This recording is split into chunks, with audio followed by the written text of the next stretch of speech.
आप देखो कर्ज की अवधारणा इस सरकार ने किस तरीके से आत्मसात कर ली।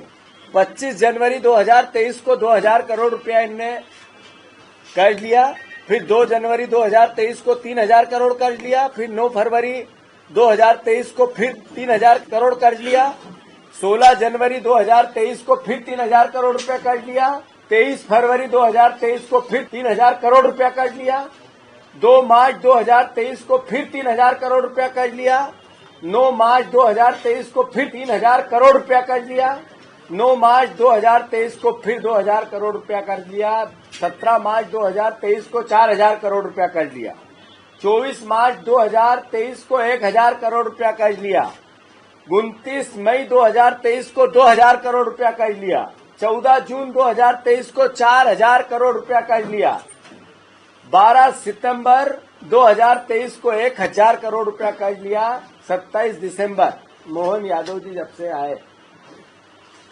12 दिसंबर 2023 को 1000 करोड़ रुपया कर्ज लिया, 27 दिसंबर को 2000 करोड़ रुपया कर्ज लिया, फिर 23 जनवरी को 2500 करोड़ रुपया कर्ज लिया, फिर 7 फरवरी को 3000 करोड़ रुपया कर्ज लिया और अब 20 फरवरी को 5500 करोड़ रुपये। मैं मानता हूं 3,57,000 करोड़ रुपए का कर्ज शिवराज जी छोड़ के गए थे। पिछले साल लगभग 28,000 करोड़ रुपया कर्ज शिवराज जी ने लिया था और लगभग 14,500 करोड़ रुपया कर्ज 2 महीने में आदरणीय मोहन यादव जी ने लिया। सवाल ये है, ये कर्ज लेते हैं तो करते क्या है? अभी अनुपूरक बजट आया था, बजट में कर्ज की अदायगी के लिए प्रोविजन है। मतलब अब लगभग 35 से 38 हजार करोड़ रुपया पर साल हमें सिर्फ कर्ज का अदायगी देनी है लगभग, और कर्ज की किस्तें देनी है। यानी आपका अनुमानित बजट ये बनाते हैं 2 लाख करोड़ रुपए से कुछ ऊपर, उसमें से लगभग 1.25 लाख करोड़ रुपया 1.5 लाख करोड़ रुपए का काम होता है जो आवक जावक ईमानदारी से होती है, जिसको खर्च भी किया जाता है और आता भी है। बाकी अनुमानित होता है जो अगले साल फिर कोलैप्स हो जाता है, नई व्यवस्था बन जाती है आर्थिक व्यवस्था के अनुसार। उसमें से 38,000 करोड़ रुपया लगभग सिर्फ कर्ज की अदायगी देनी है और ब्याज देना है। मध्य प्रदेश के निवासियों, ये सरकार को हम चुनते हैं अलग अलग मुद्दों पे, भावनाओं पे, मंदिर और आस्था की बातों पे, और आर्थिक व्यवस्था आपके घर की बिगड़ती है, प्रदेश की बिगड़ती है। आपका बेटा बेरोजगार है, आपका बेटा नशा कर रहा है, आपके घर में महंगाई का तांडव है, आपके परिवार में कोई बीमार हो जाए तो त्राही त्राही मच जाती है। अब आप देखो कि हर तरह की आर्थिक अराजकता हर परिवार में है। एक परिवार ऐसा नहीं है जिसमें किसी प्रकार की यातना। 80% लोग कर्जदार है। आज किसी बैंक का कर्जा है, साहूकार का कर्जा है, कोई संपत्ति बिक्री है। ये हालात मध्य प्रदेश के हर घर के हैं। साथियों, मध्य प्रदेश के वासियों, किसान भाइयों, देश में आंदोलित है किसान। किसान आंदोलित इसलिए है कि 2014 में नरेंद्र मोदी जी ने किसानों से कहा था, प्रचार करते वक्त लोकसभा के, कि किसान की जितनी लागत आती है, कितनी बिजली, कितना बीज का दाम, कितना खाद का दाम, कितना डीजल का दाम, फिर उसमें मजदूरी जोड़ो और फिर उससे डबल करो और फिर उसकी एमएसपी मिनिमम सपोर्ट प्राइस तय करो। मोदी सरकार आएगी तो किसानों की आय 2022 तक दुगनी करेगी। फिर 3-5 साल कुछ नहीं किया, किसानों ने आंदोलन किए, 1.5 साल लगातार दिल्ली में बैठ गए, सड़कें जाम कर दी।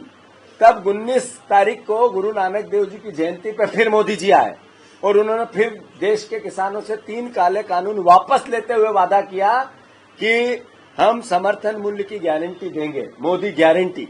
आज तक एक शब्द नहीं कहा। फिर आज दिल्ली में किसान घुस रहे हैं। हम उन किसान भाइयों के साथ हैं। कांग्रेस पार्टी ने निर्णय लिया कि जो स्वामीनाथन आयोग की रिपोर्ट है, उसके आधार पर समर्थन मूल्य की कांग्रेस पार्टी इस लोकसभा के चुनाव में देश के सामने, किसानों के सामने गारंटी लेगी।